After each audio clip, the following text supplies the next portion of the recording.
Hello दोस्तों, आप सभी का हमारे यूट्यूब चैनल डीके पाठशाला में स्वागत है। दोस्तों, जैसा कि आपने थंबनेल देख लिया होगा, मेरे पास लगातार बहुत सारे स्टूडेंट के मैसेज आते हैं कि सर हमने अपनी अभी आर ओ की तैयारी करना स्टार्ट किया है या अभी हम तैयारी करें तो क्या प्री एग्जाम हमारा निकल सकता है। तो दोस्तों देखिए, मैं आपको बताना चाहता हूँ कि अभी आपके एग्जाम में 100 दिन का समय बचा हुआ है, 100 डेज का लगभग। ठीक है, अगर मान लो डेली अगर आप 8 घंटे की स्टडी करते हो, फिर भी दोस्तों आपके पास 800 घंटे का समय है। अगर अपनी पूरी ईमानदारी से अगर आप 8 घंटे पढ़ाई करोगे तो दोस्तों अभी भी आपका एग्जाम निकल सकता है। ठीक है, प्री का। बस दोस्तों ये देखिए, ये जो आपको स्टडी करनी है वो आपको स्मार्ट स्टडी करनी है।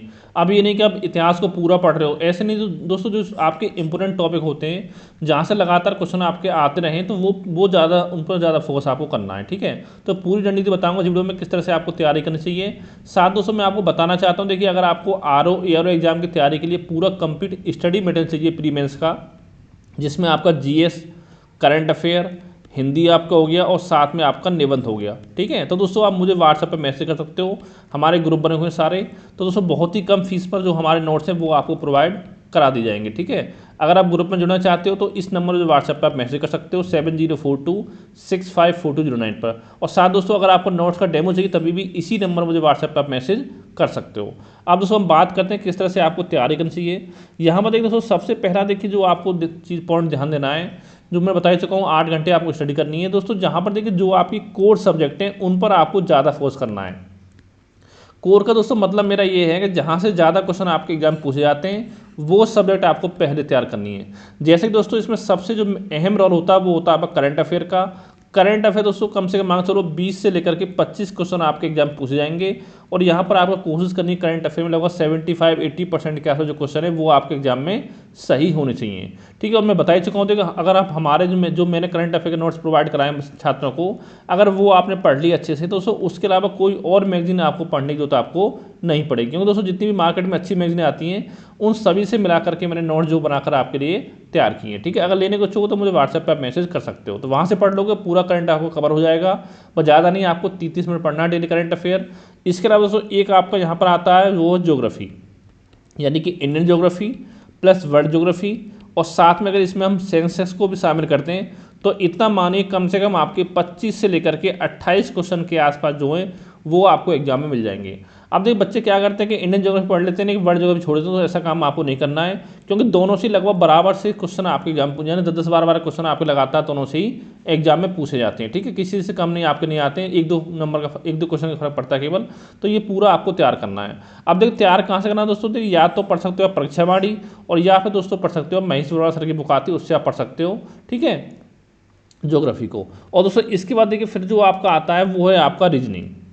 क्योंकि जो आपका रीजनिंग है और इसमें अगर हम मैथ को भी शामिल करते हैं तो रीजनिंग मैथ से मिला करके अगर आप 2013 से अभी तक देखोगे तो सारे एग्जाम में लगभग 13-14 क्वेश्चन जो वो आपके एग्जाम में पूछे जाते हैं।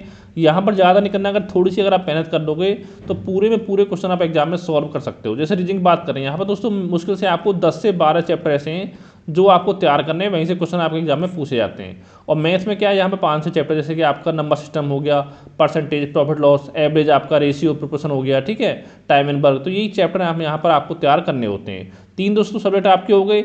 इसके अलावा दोस्तों अगला जो सब्जेक्ट आपका होता है वो होता है दोस्तों आपका यूपी जीके। क्योंकि यूपी जीके से भी आपके लगभग 13-14 क्वेश्चन जो वो आपके एग्जाम में पूछे जाते हैं, तो ये भी अच्छे से आपको तैयार करना है। इसके लिए या तो परीक्षावाणी पढ़ लीजिए और या पढ़ लीजिए आप इसके लिए घटनाचक्र जो आपकी आती है उत्तर प्रदेश तथ्यसार करके। ठीक है, दोनों में से कोई एक पढ़नी, दोनों आपको नहीं पढ़नी है। अगर बात कर लीजिए, देखिए यहाँ पर कोई बुक आपके पास हो तो उससे आप प्रैक्टिस कर सकते हो। ऐसे मैथ में एस डी यादव सर की बुक आपकी आती है, उसको पढ़ सकते हो, अच्छी बुक है, उसी से आपका जो क्वेश्चन है वो आपके एग्जाम में सही हो जाएंगे। इसके अलावा दोस्तों एक जो सब्जेक्ट बचता है वो बचता है आपका आधुनिक भारत का इतिहास, आधुनिक इतिहास। ठीक है, यहाँ से दोस्तों 10 से 12 क्वेश्चन आपके एग्जाम में पूछे जाते हैं दोस्तों। इसके लिए देखिए स्पेक्ट्रम पढ़ने का टाइम आपके पास नहीं है तो एस के पांडे सर की बुक अगर आपके पास है तो उस बुक से पढ़ सकते हो, वहाँ से आपका कवर हो जाएगा।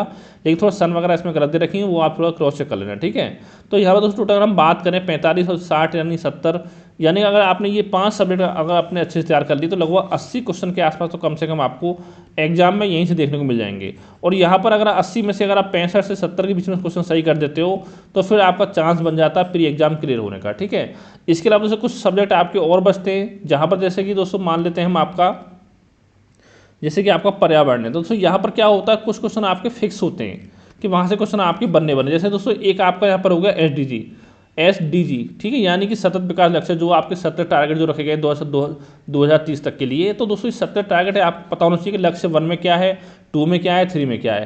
क्यों दोस्तों इतना मांग चलिए, चाहे तो आपका PCS का एग्जाम है, चाहे RO के एग्जाम में, एक क्वेश्चन यहाँ से 100% आपको एग्जाम में देखने को मिलेगा, चाहे तो PCS के में आए, चाहे आपका RO ARO में आए। तो ये आपका टॉपिक तैयार होना चाहिए।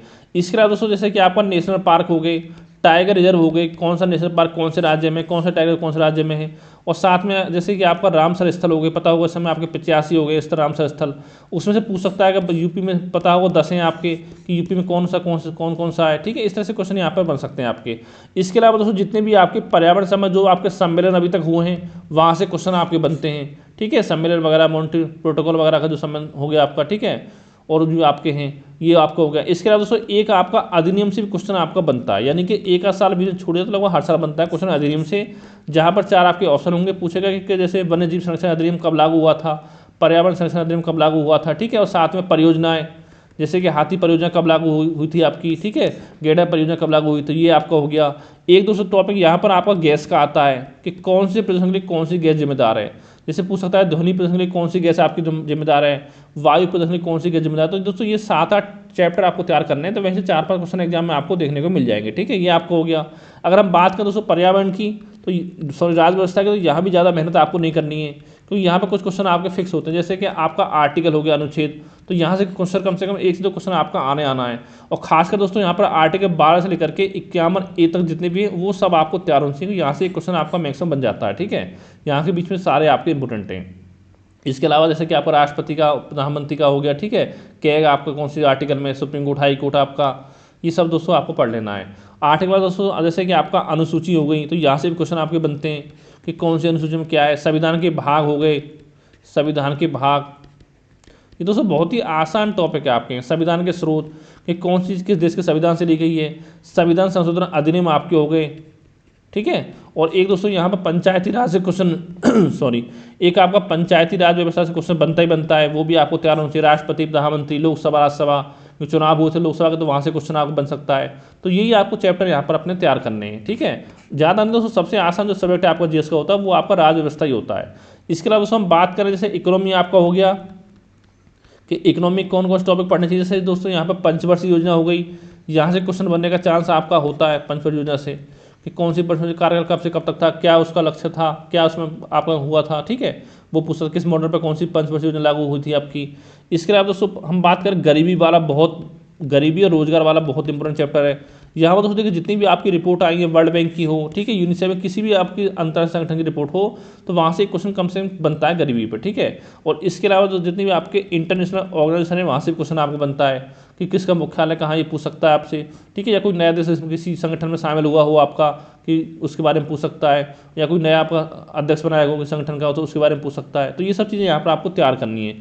इसके अलावा जैसे कि आपका मुद्रास्फीति वाला चैप्टर इंपॉर्टेंट है, उसको पढ़ सकते हो आप, ठीक है, मुद्रास्फीति वाला आप चैप्टर आपका हो गया।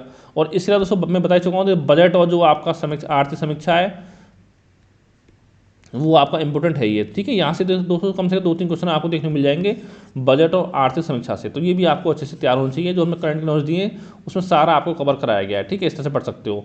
फिर दोस्तों बचता जैसे आपको जीव विज्ञान, तो यहाँ पे विज्ञान की शाखाएं पढ़ सकते हो आप, ठीक है। मानव शरीर के रोग पढ़ सकते हो, विटामिन से क्वेश्चन बन जाता है, मानव शरीर के तंत्र, कौन कौन से हार्मोन्स किसमें पाया जाता है आपका, ठीक है, ये सब चैप्टर पढ़ने हैं यहाँ पर। और दोस्तों इसके अलावा कुछ सब्जेक्ट आपके ऐसे हैं जहाँ पर कम क्वेश्चन बनते हैं, लेकिन दोस्तों उसको अगर लास्ट में टाइम मिले तो आप पढ़ सकते हो, या कुछ आपके सिलेक्टेड टॉपिक उनसे पढ़ सकते हो। जैसे कि दोस्तों एक तो आपका हो गया प्राचीन इतिहास। अब देखिए दोस्तों होता क्या है, जब प्राचीन और मध्यकालीन इतिहास सब्जेक्ट हैं आपके, कि इनसे क्वेश्चन कम आते हैं, लेकिन दोस्तों अगर पढ़ने बैठोगे दोनों को तो इसमें टाइम आपका बहुत ज़्यादा लगता है। अगर लास्ट में टाइम बच जाए आपके पास, इनको पढ़ लेना, ना बचे तो 2-4 चैप्टर बता दूंगा मैं आपको, वही आपको तैयार कर लेने हैं। इसके अलावा दोस्तों एक आपका हो गया भौतिक विज्ञान, यहाँ से भी कम क्वेश्चन आपके पूछे जाते हैं, और एक रसायन विज्ञान। यानी कि 4 सब्जेक्ट जो आपको वो सबसे लास्ट में आपको तैयार करनी है, अगर टाइम आपके पास बचता है तो, ठीक है, ये आपकी रणनीति होनी चाहिए। अब उसमें मैंने बताया आपको, देखिए जैसे कि आपको 8 घंटे दिन में पढ़ना है, तो उसमें क्या काम करना है आपको, कि कम से कम आपको देखिए 1 घंटे पर डे पढ़ना है आपको सामान्य हिंदी। यानी जितना स्कोर आप सामान्य हिंदी में करोगे तो उतनी कम मेहनत आपको करनी पड़ेगी जीएस में। अगर दोस्तों यहाँ पर कोशिश करना सामान्य हिंदी में आपको 50 से 55 के बीच में क्वेश्चन आपके सही होने चाहिए। अगर यहाँ पर 50 क्वेश्चन से कम अगर आपके सही हो रहे हैं, और पहले से अगर आपकी जीएस की तैयारी अच्छे से नहीं है, तो दोस्तों फिर आपका प्री एग्जाम क्लियर नहीं हो पाएगा। तो यानी कम से कम 50 क्वेश्चन तो यहाँ पर आपके सही होने चाहिए, ठीक है, सामान्य हिंदी के हमारे ग्रुप में सारे नोट्स आपको प्रोवाइड करा देंगे, वहाँ से पढ़ लोगे तो वहाँ से आपका काम हो जाएगा। इसके अलावा दोस्तों 1 घंटा देना है आपको PYQ के लिए, PYQ और साथ में आपका टेस्ट सीरीज। पहले आपको PYQ सॉल्व करो, फिर आपको टेस्ट सीरीज सॉल्व करनी है। PYQ दोस्तों मेरा कहने का मतलब ये थी कि जो भी आपके RO ARO के पेपर हुए 2013 से लेकर अभी तक के प्री मेंस के, वो सारे आपको सॉल्व करने हैं। और जो आपका UPPC के पेपर हुए 2019 से लेकर अभी तक के, वो सारे आपको प्री वाले वो आपको सारे सॉल्व करने हैं। इसके अलावा जो आपका UPPSC आयोग है, इसने 2023 और 24 में जो भी आपके एग्जाम कराए हैं वो सारे भी आपको सॉल्व करने हैं। इतना काम दोस्तों करना है। और साथ में जिस टॉपिक से क्वेश्चन पूछे गए हैं वो टॉपिक आपको नोट करना है, क्योंकि जब आप GS पढ़ने बैठोगे तो उन्हीं टॉपिकों को पहले आपको तैयार करना है अच्छे से, ठीक है। इतना काम करना है दोस्तों आपको। ये हो गया 2 घंटा। और दोस्तों जो बचा हुआ 6 घंटा है उसमें आपका करंट अफेयर, UPG के जो भी आपकी GS सब्जेक्ट है उनको अपने हिसाब से आप अपना तैयार कर सकते हो, ठीक है। जो सब्जेक्ट आपको आसान लगता है उसको टाइम कम दें, और जो आपको टफ लगता है उसको टाइम आप थोड़ा ज़्यादा दे सकते हो, ठीक है। इतना आपका हो गया। इसके अलावा कुछ गलतियाँ आपको नहीं करनी है। जैसे बहुत सारे बच्चे क्या करते हैं कि यूट्यूब पे आपका वीडियो देखते हैं, क्या करते हैं देखिए 1-2 GS देखने लगातार। दोस्तों ये काम आपको नहीं करना है, क्योंकि इतना समय आपके पास नहीं है कि GS की सारी वीडियो आप यूट्यूब पर देखो। अगर हाँ कोई चीज़ अगर आपको समझ में नहीं आ रही हो तो उस टॉपिक की वीडियो आप यूट्यूब पर देख सकते हो। और साथ ही बहुत सारे बच्चे करंट अफेयर पढ़ते हैं 2-2 घंटे डेली यूट्यूब पर, वो काम भी आपको नहीं करना है, कि उसमें बहुत ज़्यादा समय आपको बर्बाद होता है। उससे अच्छा है या तो हमारे नोट्स हो या किसी और कोचिंग के नोट्स हो उसको पढ़ ले, किसी मैगजीन से पढ़ने तो वो ज़्यादा बेटर है, ठीक है। जितने टाइम में आपको 2 घंटे पढ़ाई होगी तो टाइम में आपकी 30 मिनट में पढ़ाई हो जाएगी उतनी। और इसके अलावा टेस्ट सीरीज बहुत सारे बच्चे करते हैं यूट्यूब पर। ये होता क्या है, 1 घंटे क्लास आपकी हो गई, 10-15 क्वेश्चन सॉल्व कराए जाएंगे आपको, उसमें आपका 1 घंटा बर्बाद हो जाता है। और यानी अगर आप खुद से तैयारी करोगे तो 1 घंटे में कम से कम 150 क्वेश्चन जो हैं वो आप आराम से आप टेस्ट सीरीज के सॉल्व कर लोगे। तो जो भी पढ़ना है आपको नोट से पढ़ो या बुक से पढ़ो, ठीक है। यूट्यूब के चक्कर में आप ना पढ़ें। और साथ ही जो भी आप रील वगैरह देखते हो उसको भी आप थोड़ा छोड़ दें, तो ज़्यादा समय आपके पास नहीं है, मात्र 100 दिन का समय बचा हुआ है। अगर दोस्तों इसके अलावा कोई मन में आपके डाउट हो, सवाल हो, तो मुझे इस नंबर पर व्हाट्सएप पर मैसेज कर सकते हो 7042654209 पर, ठीक है। Thank you for watching.